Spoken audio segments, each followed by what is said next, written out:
Serendra. Yeah, we still have Serendra. You took up out of curiosity ba? O out of passion? Or out of ano? When I was young, I used to cook at home. Kasi because my mom cooks very well. And pag let's say summers, kami ng sister ko, pag gabi, nagugutom kami, nagluluto kami. So, may konting background ako. Mahilig talaga rin ako sa food. But when I took up that basic culinary course, yes, yeah. 2005. Yeah. When I took up that culinary course, I found out na parang hindi pala para sa akin na magluto. Ay, bakit? Ang hirap ng preparation at saka yung time. It takes a long time. Like kung ako magluluto, it will take 3 to 4 hours from preparation if you do it all by yourself. Until, kasi ang tinuro sa amin kasi was the hotel type of cooking. Yung may appetizer, main course, salad, dessert, yung may soup, so hindi mo kaya? Kaya pero nakakapagod. I mean, it takes up a lot of time. So hindi ka naging chef?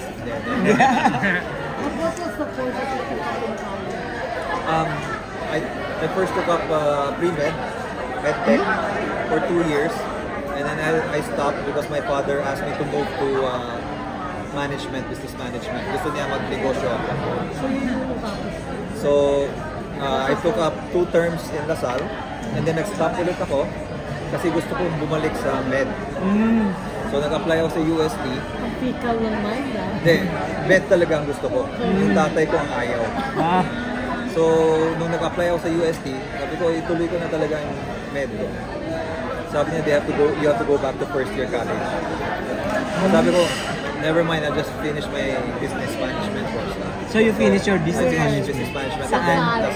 Sa Lasal. From the looks of it, parang parang you're jumping into one field to another, tapos hanggang sa napunta ka sa showbiz. Di ba? Parang hindi mo rin yun di ba? Hindi mo na pursue, At saka wala akong interest talaga pumunta. Very late. Yeah, I started when I was 44 already. Guloy mo yun? 12 years ago. 2011. Richard, advantage ba sa mga co-stars mo na you own a restaurant? Do you bring food sa set? Sometimes. Pagkatapos pag malapit kami sa area, doon kami kumakain sa nearest na Wangfu. Oh, that's nice.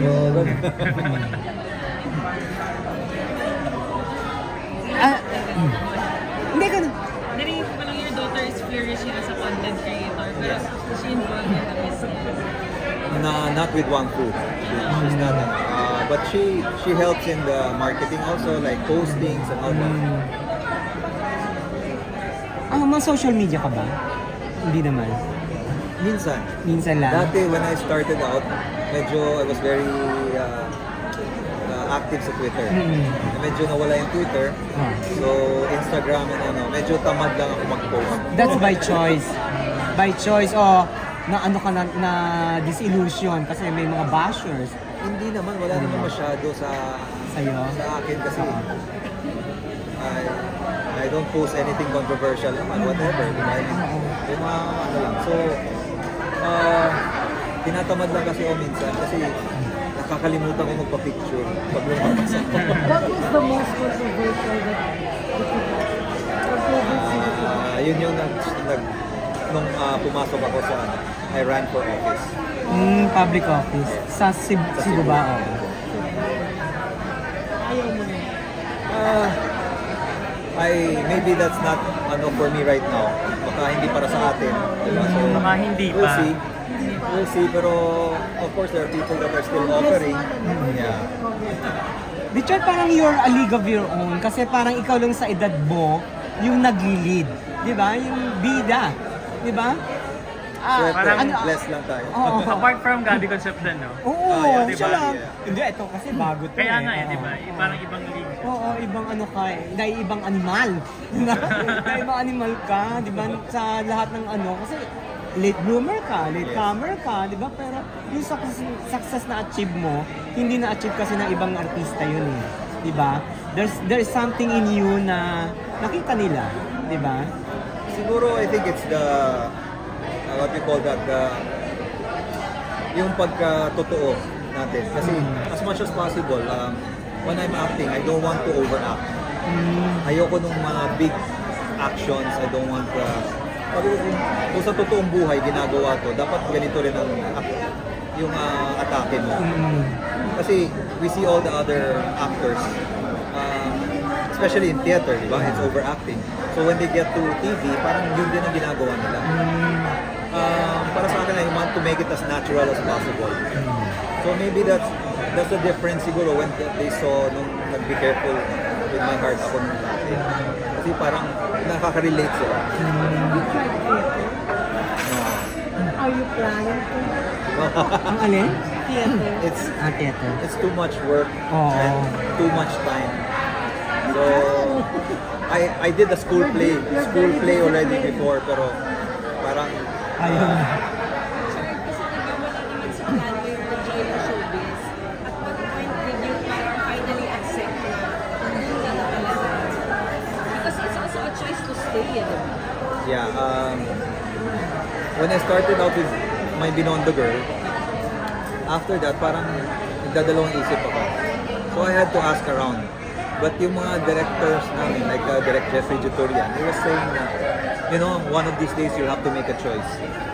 Kasi it's either you go full-time into showbiz or not. Because What were your apprehensions before? Why did you want to leave? kasi I was thinking na at my age, not a lot of people make it. Yes. Yung mga bata nga, ang daming nawawala na. Di ba? Nawawala. After a while, nawawala sila. Sabi ko, ako late na ako. Di ba? Hindi pa ako, wala pa akong experience. So, it will take me a lot of time to catch up to all these veteran actors and actresses. But, fortunately, yung mga tao na nasa paligid ko, yung mga nag-manage sa akin, sinabihan ako na, kasi tinanong ko ano sa tingin nyo? Meron ba akong future dito sa showbiz? Ayun na sinabi nila na meron naman. So, sabi na, magtyaga ka lang muna. And then, Pero right away, nag-be careful. Oo, yun ang talagang ano mo. yeah, So, anong point na in-embrace mo na yung be careful? yeah, after Be Careful siguro. Because the first 1 or 2 years, hindi ko ma-take yung attention. Pag may nagpapapicture sa akin, medyo naiilang ako. Parang bakit ba ako? Sabi ko sila nagpapicture sa akin, dati wala naman akong pumapansin sa akin. So, I figured, I found out na para sa mga ibang tao kasi it's a blessing for them.